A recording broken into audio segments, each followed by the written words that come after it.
नमस्कार, जन उत्तराखंड में आप सभी का स्वागत है। मैं हूं आपके साथ स्फूर्ति सिंह। खबरों की शुरुआत करेंगे, लेकिन उससे पहले एक नजर हेडलाइंस पर। उत्तराखंड में बागेश्वर विधानसभा उपचुनाव का काउंटडाउन शुरू। मुख्य निर्वाचन अधिकारी ने की प्रेस कॉन्फ्रेंस। डीएम ने 188 पोलिंग पार्टी की रवाना। कंट्रोल रूम से रहेगी नजर। वाहनों पे जीपीएस गैजेट लगाया। बीजेपी ने सेंट्रल ऑब्जर्वर पर लगाया आरोप। प्रतिनिधिमंडल ने की मुख्य चुनाव अधिकारी से शिकायत। पूर्वाग्रह से ग्रसित होकर काम करने का लगाया आरोप।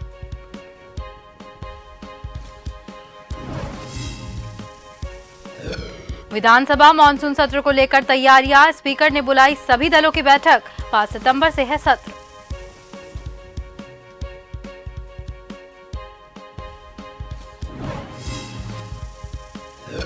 सीएम पुष्कर सिंह धामी पहुंचे ग्वालदम। भाजपा प्रदेश अध्यक्ष महेंद्र भट्ट और भाजपा कार्यकर्ताओं की मुलाकात।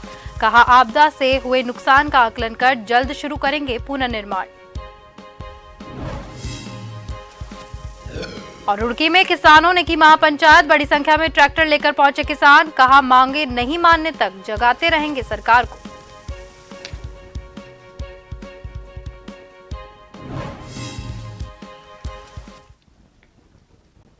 और अब खबरें विस्तार से। बागेश्वर उपचुनाव को लेकर मुख्य निर्वाचन अधिकारी ने प्रेस कॉन्फ्रेंस की। दौरान उन्होंने बताया कि उपचुनाव में 5 प्रत्याशी ताल ठोक रहे हैं, जिनमें कांग्रेस, बीजेपी, समाजवादी पार्टी, उत्तराखंड क्रांति दल और उत्तराखंड परिवर्तन पार्टी के प्रत्याशी चुनावी मैदान में हैं। उन्होंने बताया कि उपचुनाव में 1,18,264 मतदाता अपने मतों का प्रयोग करेंगे, जिनमें से 60,076 पुरुष मतदाता है, जहां पर महिला मतदाताओं की संख्या 58,188 है। वहीं 172 मतदान केंद्र बनाए गए हैं। बताया जा रहा है कि सुरक्षा की दृष्टि से भी पूरे इंतजाम किए गए हैं। कम्युनिकेशन शैडो एरिया है। 9 पोलिंग बूथ में कम्युनिकेशन नेटवर्क नहीं है। उधर हम लोग वायरलेस सेटअप कर लिया गया है रिपीटर्स के माध्यम से। उसका हम लोग ड्राई रन भी चेक कर लिया गया है और उसका प्रॉपर व्यवस्था हो चुका है। सो टोटल हम लोग 168 व्हीकल का व्यवस्था किया गया है और माइक्रो ऑब्जर्वर हमने 15 माइक्रो ऑब्जर्वर का लगाया गया है और हमारे पास वल्नरेबल पोलिंग बूथ भी 15 है। So number of vulnerable person जो वोटर्स है 142 लोग का हमने आइडेंटिफाई किया है और जो पर्सन वल्नरेबल काज कर रहा है, ट्रबल मेकर्स है, हमने 29 लोग का आइडेंटिफाई किया है। इनके 29 लोग के खिलाफ हम लोग जितना भी प्रिवेंटिव सेक्शन में कार्रवाई करना था हमने कर चुका है। इसके अलावा हम लोग वोटर असिस्टेंस बूथ सेटअप किया है और हर पोलिंग बूथ में हमने ASD list, absentee, shifted dead voter का लिस्ट सेपरेटली बना रखा है। उसका हमारा बीएलओ उधर उस दिन पोलिंग के दौरान पोलिंग बूथ पर रहेंगे।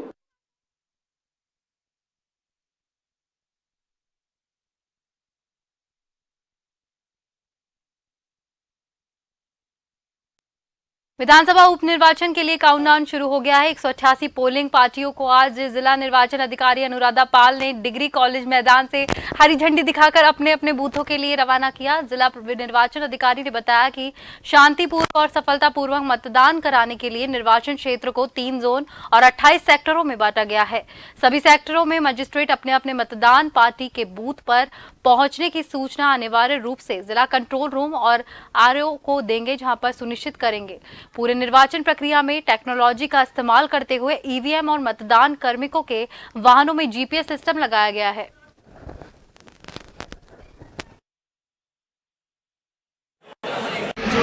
हमारी सभी पोलिंग पार्टी आज ही मूव कर रही हैं। 188 हमारी बूथ्स हैं, तो हमारी टोटल 188 पोलिंग पार्टीज मूव कर रही हैं। हमारा जो सबसे दूरस्थ बूथ है दाबू करके एक बूथ है जो 40 किलोमीटर ऑन रोड है प्लस 5 किलोमीटर पैदल बूथ है, तो ये सबसे दूरस्थ बूथ हमारा पड़ेगा।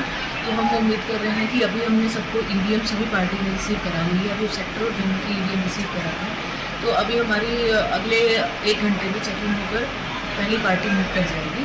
तो लगभग शाम तक 3-4 बजे तक सभी जो दूरस्थ है दाबू बूथ की भी है वो भी पहुँच जाएगी।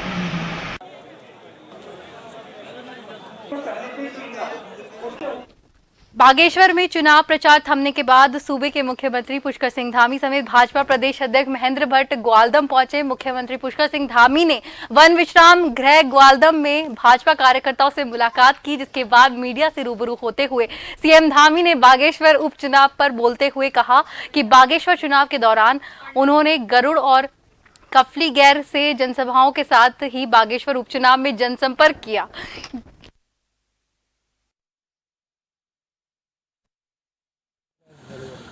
गरुड़ का बैजनाथ कत्यूरी क्षेत्र से लेकर बागनाथ जी का मंदिर, सरयू का घाट, उन सभी को वहाँ की पेयजल पंपिंग योजनाएं हैं। निकट भविष्य में मेडिकल कॉलेज की ओर हम बढ़ेंगे।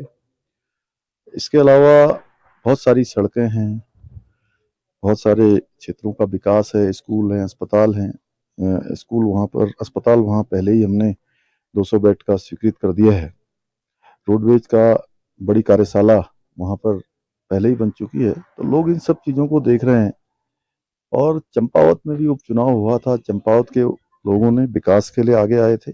आज चंपावत सर्वांगीण विकास की ओर आगे बढ़ रहा है। उसी प्रकार से हमारा बागेश्वर भी आगे बढ़ेगा। और सही में चूंकि पार्वती दास जी जो वहाँ की प्रत्याशी हैं, चंदन राम दास जी की धर्मपत्नी, वो शिव की नगरी है। शिव की नगरी में पार्वती जी का जीतना भी बहुत जरूरी है, इसलिए लोग वहां जिताने के लिए आगे आ रहे हैं।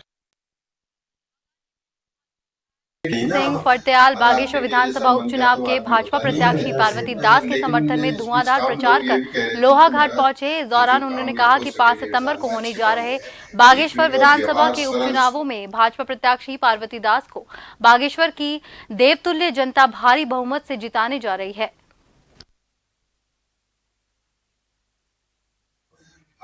भारतीय जनता पार्टी के पक्ष में एक तरफा है। अब विपक्ष की अपनी राजनीति मजबूरी है कि हम जीत रहे हैं। कोई भी राजनीतिक दल अगर मैदान में होता है तो जीतने की बात कहता है। वहां पर जो एक तरफा माहौल है, जो चंदन राम दास जी ने अपने 16 साल के कार्यकाल में वहां विकास कार्य किए, 1.5 साल के मंत्री मंडल में जो संतोषजनक लोगों को काम किए, और जो मुख्यमंत्री के दोनों टर्म पर 2 साल के जो माननीय मुख्यमंत्री जी ने काम किए हैं, उसको जनता ने सराहा है। और लोगों को विश्वास है कि ये उपचुनाव है, विकास भारतीय जनता पार्टी को करना है, मुख्यमंत्री को करना है। मुख्यमंत्री जी ने वहां पर 3 दिन का धुआंधार जो प्रचार किया, उससे वहां पर माहौल एक तरफा हो गया है। और जो चंदन राम दास जी की सरलता थी, उनके विकास कार्य थे, उसको लोग याद कर रहे हैं। बागेश्वर उपचुनाव से ग्वालदम लौटे मुख्यमंत्री पुष्कर सिंह धामी ने ग्वालदम में रात्रि विश्राम के बाद वन विश्राम गृह ग्वालदम में भाजपा प्रदेश अध्यक्ष महेंद्र भट्ट और थराली विधायक भूपाल राम टमटा की मौजूदगी में भाजपा कार्यकर्ताओं से मुलाकात की। यहां पहुंचे मुख्यमंत्री धामी ने प्रेस को जानकारी देते हुए बताया कि इस बार की आपदा और अतिवृष्टि से उत्तराखंड के अलग अलग क्षेत्रों में काफी ज्यादा नुकसान हुआ है। जहां कई जगह आपदा से लोग बेघर हुए तो कई जगह पर सरकारी परिसंपत्तियों को भी काफी नुकसान हुआ है।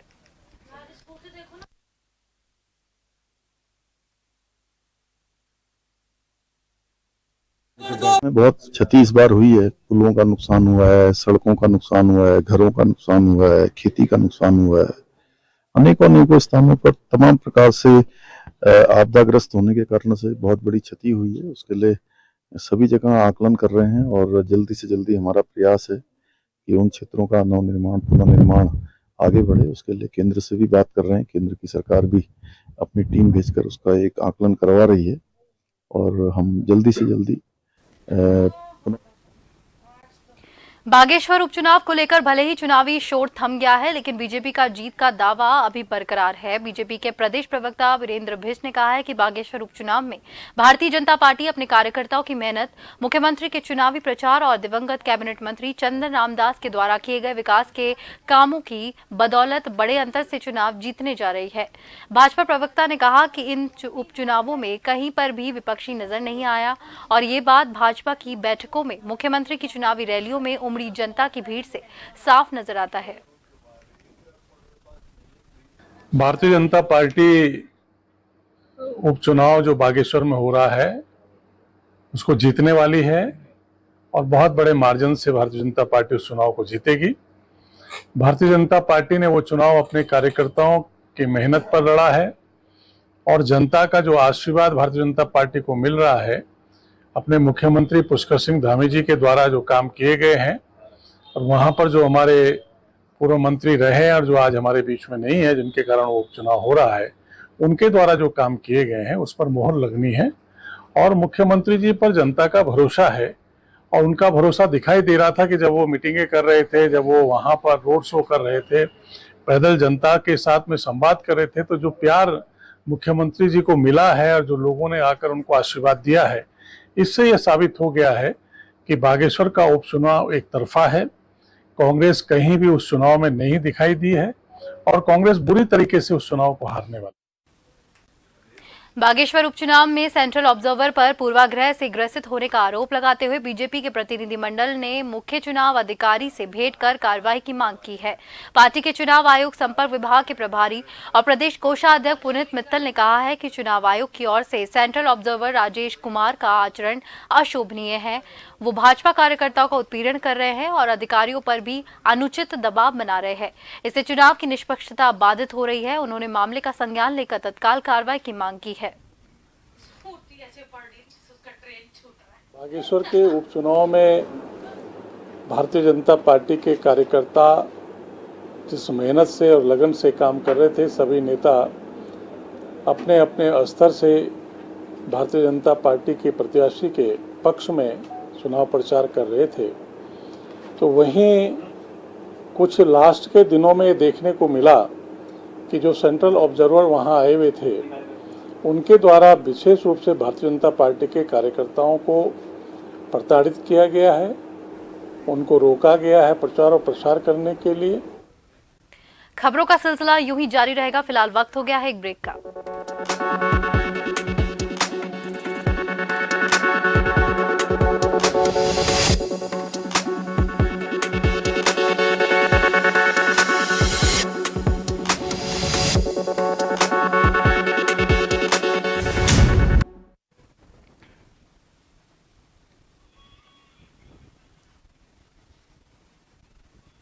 ब्रेक के बाद एक बार फिर से आप सभी का स्वागत है। उत्तराखंड विधानसभा में कल यानी कि 5 सितंबर से विधानसभा का मॉनसून सत्र आहूत होने जा रहा है, जिसको लेकर आज विधानसभा से विधानसभा अध्यक्ष ऋतु खंडूरी ने कार्य मंत्रणा की बैठक और सर्वदलीय बैठक बुलाई, जिसमें दलीय नेताओं से भी चर्चा की गई। वहीं साथ ही सदन की कार्रवाई कैसे होगी और सरकार क्या बिजनेस लाने वाली है, सदन में इस सभी की चर्चा हुई। इस बार 614 सवाल सदन के सदस्यों ने उठाए हैं, जिसका जवाब दिया जाना है। परंपरा है और बहुत अच्छी परंपरा है कि हम सत्र के शुरू होने से पहले सभी दलों के माननीय सदस्यों से मिलते हैं। सब रिप्रेजेंटेशन एक एक आता है और हम उनसे मिलते हैं और उसके बाद कार्य मंत्रणा की बैठक होती है। बहुत ही अच्छे माहौल में बैठक हुई और मैं सभी सदस्यों का आभार भी व्यक्त करना चाहती हूँ। बातचीत वही है कि हम लोग ज़्यादा से ज़्यादा सत्र में जो चले, लोग जो आए वो अपना जो सदस्य आए वो अपनी बातों को रखें, प्रश्नों के जो जवाब हो वो सकें। हमारी जो भी माननीय विधायक हैं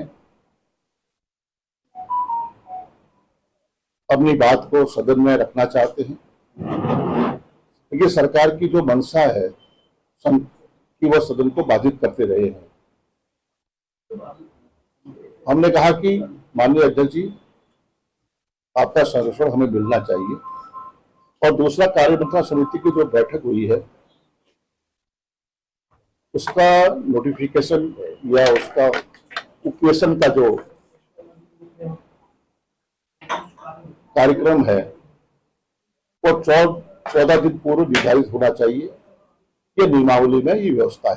तो हम विपक्ष में है, हमारा काम है अपनी मांग करना। ये नियमावली कहती है एक साल में 60 दिन सदन चलना।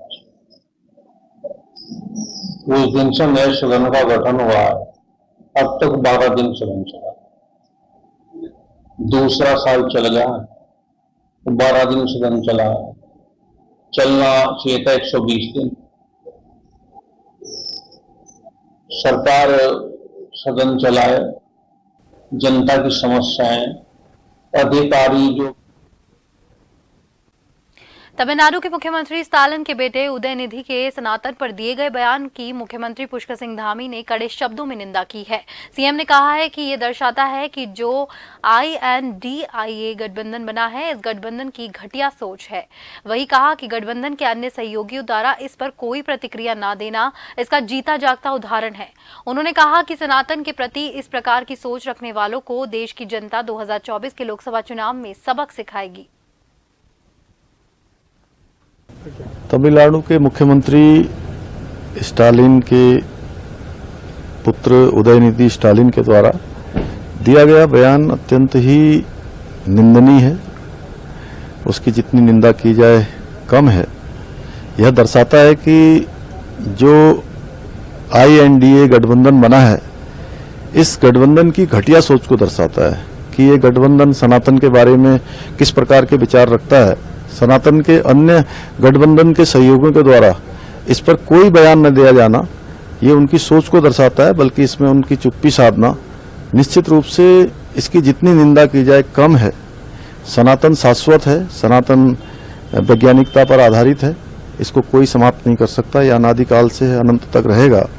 और 2024 के लोकसभा चुनाव में देश की जनता सनातन के बारे में जो उनके विचार हैं, उन विचारों को मैं कहूँगा कि जिस प्रकार की घटिया सोच के तहत इन्होंने जो बयान दिए हैं या जो सोच है, 2024 के चुनाव में इनको पूरी तरह से सबक सिखाएगी। किसानों ने रुड़की के अंदर दूसरी महापंचायत का आयोजन किया। दरअसल उत्तराखंड किसान मोर्चा के बैनर तले रुड़की SDM चौक के पास किसानों की महापंचायत हुई। किसान महापंचायत में दूर दराज से बड़ी संख्या में किसान ट्रैक्टर लेकर पहुंचे। घंटों चली महापंचायत को किसान नेताओं ने संबोधित भी किया। किसान मोर्चा के राष्ट्रीय अध्यक्ष गुलशन रोड ने बताया कि आपदा में खराब हुई फसलों का उचित मुआवजा, उत्तर प्रदेश की तर्ज पर सिंचाई के लिए किसानों को 1 साल के लिए बिजली मुफ्त किए जाए आदि मांगे उठाई गई। जहां पर उन्होंने बताया कि अगर सरकार ने इन मांगों पर काम नहीं किया तो किसान सरकार को जगाने का काम यूं ही करती रहेगी।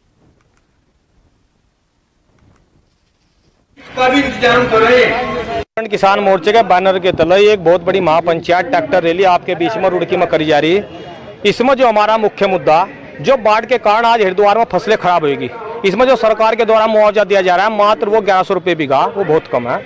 हमारी सरकार से मांग है 10,000 रुपये बीघा से किया जाए। इसके अलावा दूसरी मांग हमारी यह है कि उत्तर प्रदेश की तर्ज पर किसानों को सिंचाई हेतु बिजली 1 साल के लिए फ्री कर दी जाए। तीसरी हमारी डिमांड है कि इकबालपुर शुगर मिल का पिछले 5 साल से 142 करोड़ रुपए आज की तारीख में बकाया चला रहा है, उसका मैं ब्याज के तुरंत दिलवाया जाए।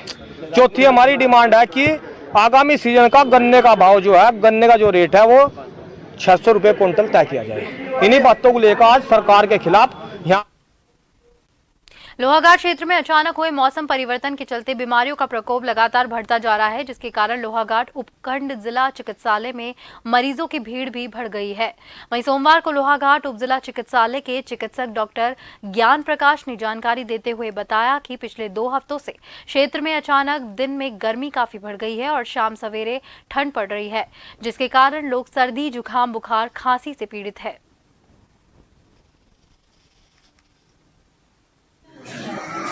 लगभग इधर 2 हफ्ते से मौसम अचानक से चेंज होने के कारण खांसी, जुकाम और बुखार के मरीजों की संख्या बहुत बढ़ गई है। और जैसा कि नीचे मैदानी क्षेत्र में डेंगू का भी प्रकोप बहुत तेजी के साथ है, लेकिन अभी अपने लोहाघाट क्षेत्र में तो ऐसी कोई समस्या नहीं है, इसलिए मरीजों को कोई भी घबराने की दिक्कत नहीं है। किसी प्रकार की खांसी, जुकाम, बुखार आता है, अपने से दवाइयां न लेकर के अपने नजदीकी अस्पताल में या तो लोहाघाट अस्पताल में आकर के किसी चिकित्सक से संपर्क करने के बाद ही दवाइयां लें। इसमें है कि जैसा मौसम चेंज हो रहा है, दिन में तो गर्मी हो रही है, लेकिन सुबह में और शाम में ठंडी आ जा रही है, तो जब भी बाहर निकलते हैं तो गर्म कपड़े जरूर साथ में रखें। गर्मी से आने के बाद में अचानक से ठंडा पानी नहीं पीना है और खाने में खास तौर से उबला हुआ पानी पीना है और ताजा खाना खाना है। लगभग हमारे पास तो 200 के आसपास के दैनिक मरीज आ जा रहे हैं, लेकिन हमारी जो टोटल ओपीडी है वो 300-350 से ज्यादा की हो जा रही है। उत्तराखंड में इस वक्त डेंगू की समस्या बढ़ गई है। वहां पिछले कुछ दिनों से डेंगू के मरीजों की तादाद में बेहिसाब इजाफा देखने को मिल रहा है। इसी के चलते उत्तराखंड के पूर्व मुख्यमंत्री त्रिवेंद्र सिंह रावत ने डिफेंस कॉलोनी स्थित सामुदायिक भवन में रविवार को रक्तदान शिविर की शुरुआत की। ये शिविर आने वाले 10 दिनों तक यानी कि 13 सितंबर तक चलेगा। बड़ी समस्या है वो प्लेटलेट्स की डिमांड बहुत बढ़ी है, ब्लड की बहुत डिमांड बढ़ी है। उसी के मद्देनजर ये रक्तदान शिविरों की आज शुरुआत की है और अभी 13 तारीख तक 9 शिविर इस तरह के हम लोग लगाने जा रहे हैं। मैं तो तमाम लोगों से यही कहना चाहता हूँ और विशेषकर युवाओं से कहना चाहता हूँ कि ये वक्त है, इस समय कि हम लोगों के लिए सामने आए। कई लोग ऐसे कि जिनकी घर में ब्लड डोनर नहीं है, उनके पहचान भी नहीं है, अस्पतालों में वो परेशान हैं, तो हम उन लोगों के लिए आगे आए। लोहाघाट विधानसभा क्षेत्र के बाबरू ग्राम पंचायत सभा के जन सहयोग से बन रहे मां भगवती निर्माण कार्य में क्षेत्र की मातृशक्ति भी आगे आई। मंतौली और बापरू गांव की महिलाओं के द्वारा श्रमदान कर मुख्य सड़क से निर्माण सामग्री को मंदिर निर्माण स्थल तक ढोकर मंदिर निर्माण कार्य में अपना सहयोग दिया जा रहा है। बापरू और बंतोली ग्राम सभा के द्वारा मां भगवती मंदिर को निर्माण के लिए जो पहल की गई है, उसमें शुरू में हमें लग रहा था कि यार कैसे होगा क्या होगा, लेकिन जिस हिसाब से दोनों ग्राम सभाओं के लोगों का मतलब सहयोग मिल रहा है, मातृशक्ति और युवा शक्ति का सहयोग मिला, तो हमें लग रहा है कि अब इस भव्य और दिव्य मंदिर का निर्माण हम बहुत जल्दी इसमें करेंगे। श्री कृष्ण जन्माष्टमी पर्व को लेकर रामनगर में भी इस्कॉन मंदिर की स्थानीय शाखा द्वारा श्री कृष्ण जन्माष्टमी महोत्सव पर कई धार्मिक कार्यक्रमों का आयोजन किया जाएगा। जन्माष्टमी पर्व पर आयोजित होने वाले कार्यक्रमों को लेकर स्थानीय इस्कॉन मंदिर के प्रभारी मधुहा हरिदास ने बताया है कि रामनगर में 7 सितंबर को कोसी रोड स्थित पायते वाले रामलीला परिसर में ये कार्यक्रम आयोजित किया जाएगा। इस्कॉन के द्वारा इस आने वाली 7 तारीख को श्री कृष्ण जन्माष्टमी महोत्सव मनाया जा रहा है, जिसमें भगवान के राधा कृष्ण का बहुत बड़ा अभिषेक होगा और हरिनाम संकीर्तन किया जाएगा और सबके लिए भंडारा प्रसाद भी रहेगा। हमारे इस्कॉन मंदिरों के द्वारा पूरे विश्व में, यहाँ तक कि पाकिस्तान, चाइना, रशिया, फ्रांस, हर पूरे विश्व में इस्कॉन के द्वारा श्री कृष्ण जन्माष्टमी का महोत्सव मनाया जाता है।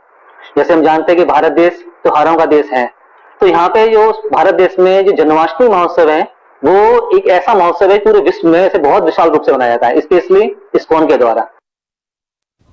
1 महीने से जोशीमठ विकास खंड का पगनो गांव भारी भूस्खलन की चपेट में है। कई परिवार भूस्खलन के चलते बेघर हो चुके हैं। रास्ते, दुकानें, गौशाला, विद्यालय टूट चुके हैं, यहां तक कि प्राचीन मंदिर भी टूट चुका है। वहीं इस वक्त पगनो गांव के लोगों को काफी परेशानियों का सामना करना पड़ रहा है।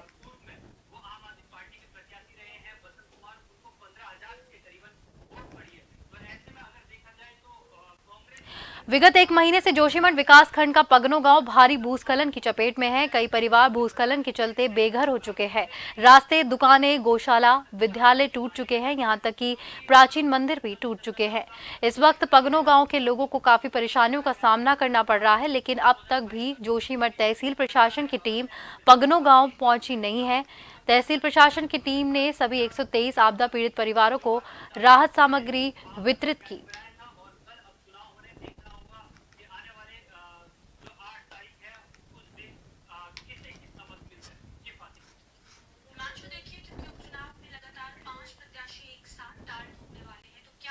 इसी के साथ जन उत्तराखंड में फिलहाल के लिए इतना ही। मुझे दीजिए इजाजत। नमस्कार।